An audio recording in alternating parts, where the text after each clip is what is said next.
Flávio Dino, ministro do Supremo Tribunal Federal, optou por manter o limite de preços para os serviços funerários na cidade de São Paulo. Os detalhes com Fabrício Naitsky. Fabrício, qual é o objetivo dessa medida, hein? Bom dia para você. Bom dia, Patrícia. Olha, segundo o ministro Flávio Dino, essa é uma medida cautelar, ou seja, ela serve para prevenir danos irreparáveis ou de difícil reparação à população aqui da cidade de São Paulo, até que esse assunto, que esse tema seja julgado, seja debatido lá no plenário do STF, o Supremo Tribunal Federal. Essa é uma ação do PCdoB aqui na cidade de São Paulo, que levou isso lá para o Supremo. O PCdoB reclama de concessionárias que acabam administrando aqui o sistema funerário da cidade e que estariam cobrando valores considerados exorbitantes da população paulistana, especialmente para as famílias de baixa renda. A Prefeitura de São Paulo, que é responsável pela fiscalização do serviço depois da concessão, ela nega que isso esteja acontecendo. Em dezembro, o ministro Flávio Dino já havia realizado uma audiência de conciliação entre as partes. Segundo o ministro, na ocasião, o ponto central era, de fato, os valores cobrados pelas concessionárias. E aí, ontem, lá em Brasília, ele decidiu o seguinte, que as concessionárias são obrigadas a adotar as tarifas com base na tabela de preços utilizada antes do período da concessão. E aí, claro, com o ajuste do IPCA, ou seja, da inflação anual. O preço que era cobrado antes, isso há aproximadamente 2 anos, né, que começou esse serviço particular das concessionárias aqui do serviço funerário, corrigido pelo valor da inflação. Além disso, o ministro Flávio Dino também decidiu em relação a 5 pontos envolvendo essa questão. O primeiro é que as concessionárias são agora obrigadas a ampliar o acesso aos preços dos serviços, com destaque para informações política de gratuidade. Algumas pessoas estão disponíveis para gratuidade nesse serviço. As concessionárias também agora são obrigadas a divulgar o canal de denúncias relacionados à prestação dos serviços funerários. E aí depois o ministro está cobrando também um relatório com a relação dessas denúncias que acabam sendo recebidas pelas concessionárias e também, claro, pela Prefeitura.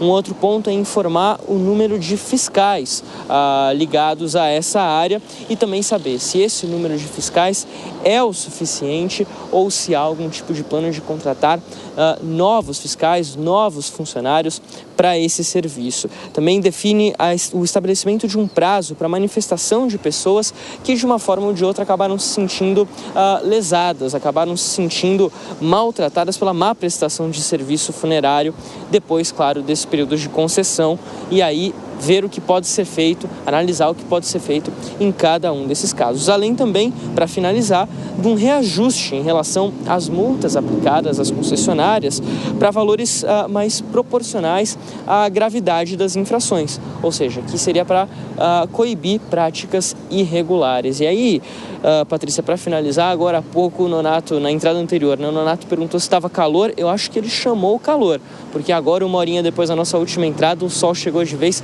Está bastante quente em São Paulo nesse momento, viu? Nonato, não faça isso. Peça chuva, peça um pouquinho de frio, Nonato. Obrigada, viu, Fabrício, pelas suas informações. Não faça mais isso. Olha, o Fabrício de terno agora passando calor. Passando aquele calorzinho bem. Por que você chamou o calor? Daqui a pouco vai chegar o outono ou o inverno e vão dizer, cadê o calorzinho do verão?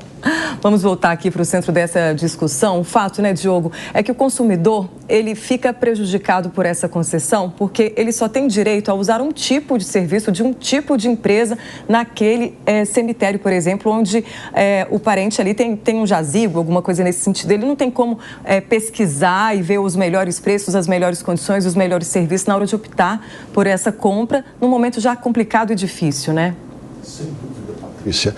E olha, São Paulo viveu anos de monopólio do serviço público funerário muito ruim.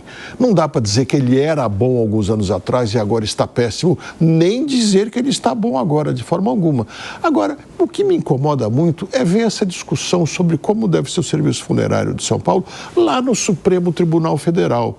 São 5.570 municípios no país. Se o Supremo for discutir como deve ser cada serviço funerário, imagina a confusão que vai virar.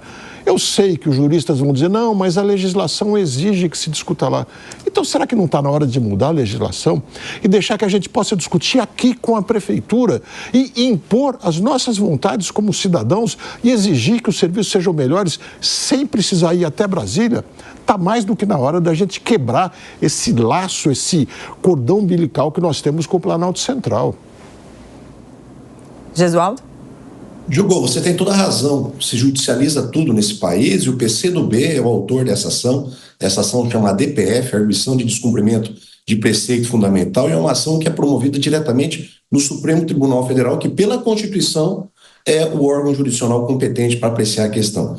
Entretanto, o que o PCdoB alega nessa ação, e isso a gente tem que levar em consideração, é que os serviços pioraram depois da privatização, o modelo da privatização implantada, que os preços aumentaram, segundo o Sindipesp, de R$ 450 em média para R$ 1.450, e os salários dos servidores, dos colaboradores, dos funcionários também caíram. Não se discute que a privatização é bem-vinda, principalmente onde não existe monopólio. Quebrando-se o monopólio, ela é muito mais bem-vinda ainda. Entretanto, o que tem que ser discutido é o modelo dessa privatização, que, ao que parece, no caso específico do Serviço Funerário de São Paulo, não foi muito bem feito.